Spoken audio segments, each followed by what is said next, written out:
okay, the more experience type questions. Transitions. Know about transitions, conclusions. What should you think of all of those things? What about notes? How should you handle notes to be helpful? What do you need to do in order to make sure that you practice your presentation and the things like that that'll help? Do you have any questions on this? Okay. I'm moving forward. Okay. The second thing we talked about since the first test was how to design effective presentations. And this was a video I put online, okay, the lecture that I put online.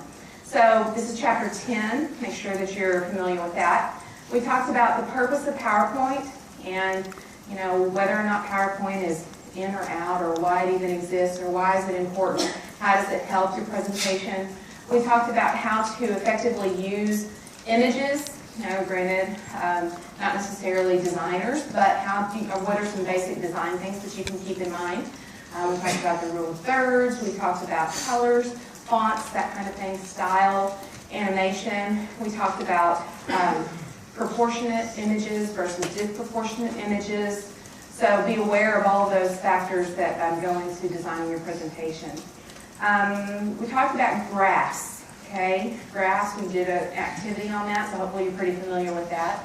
What are the different types of graphs? And more importantly, how can you make sure that they're accurate and that you're not having errors in your graphs, okay? And what are those errors and how do you fix that? Okay? Questions?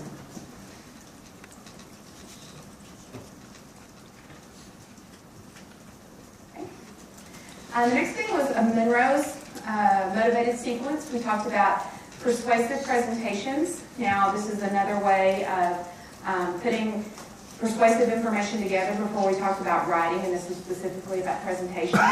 In your workbook, your managerial communication workbook, on pages 79 through 84, there's a whole chapter on Monroe's. So make sure you're familiar with that. It's not in your BCom book, but it's in your workbook. Of course, we watched the video, the poopery video. We talked about purpose and intention and why is that so important with persuasive messages. Why is it important to understand humans and how humans respond to persuasion? What good does that do you as a person putting your presentation together?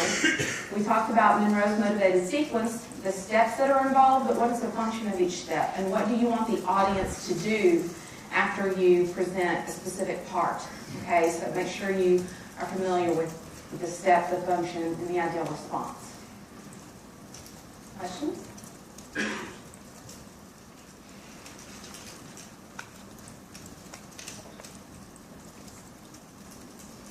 All right, the next lecture was about communicating across cultures.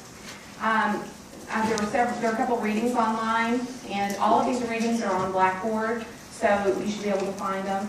And we didn't really have a book chapters talking about this mainly, but your Brain on Culture article and then 8 quick tips for improving global cross-communication, so be aware of those. We also watched the Peace Corps video. If you've not seen that video, you just need to search the web for Peace Corps cultural gaps. That's the name of the video, okay? I think I have a couple of them. This is the more recent one. And that was the video that just showed people doing things like getting in a cab in the front seat versus sitting in the back seat. Different gaps and things that you not do cross-culturally. We talked about why it's important, why we have global communication. Why is that important? What causes it? What is diversity? Why is that important to you in business? What are the characteristics of a culture? How does culture develop? Okay, where does it come from? We talked about positive and negative judgments that we make. We talked a lot about stereotypes versus prototypes. Okay, why is one better than the other? Okay, what's the importance of generalization? Using those things. We talked about avoiding ethnocentrism. All right, why is that a negative thing? Should be avoided.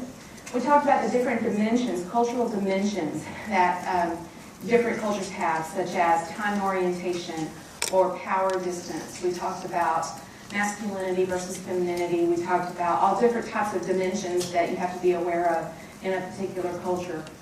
And then specifics about what is effective in written and oral communication. There's some tips and hints on things that you should keep in mind with that. Good. Questions? Okay, we had two lectures on, or two about social media. The first one was social media, using it for business. Okay, so from a business standpoint, how to use social media. There are three topics online, articles. Leadership is a conversation, listen closely, and social media guidelines. We also watched the video that's not available online, but it was just a little history about Whole Foods and things like that. But we did talk about the case study of Whole Foods and how Whole Foods got into the social media game and what are some things that they did right and wrong. So what are the challenges and opportunities businesses face? What kind of lessons can businesses learn going into social media? What can we learn from Whole Foods specifically? We talked about Dell's social media policy and what are some things that are very important for you to remember when setting a social media policy and what you need to know going into a business about the policy they have set up. And then we talked about avoiding mistakes in social media for business. And so what are some things that you need to be aware of when you're putting that together? Questions?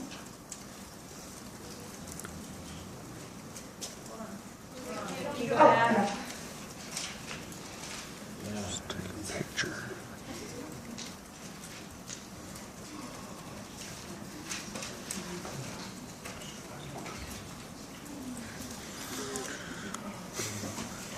Are you done? No? I can come back to this one too. Okay.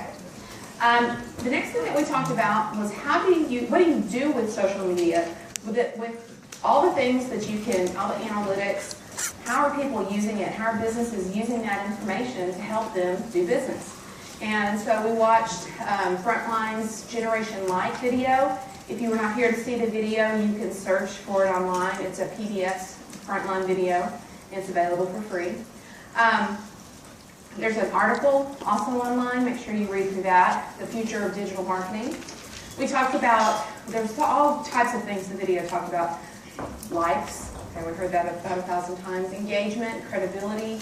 What are some different strategies that are being used now? What are the new kinds of agencies and businesses that are coming together to help promote this? Why are record promoters no longer really just record promoters?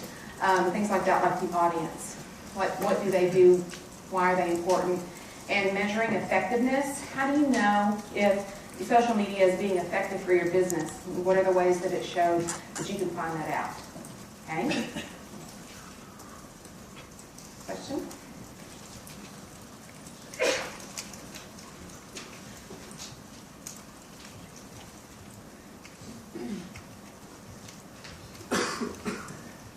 All right, I'll come back to this if you need to.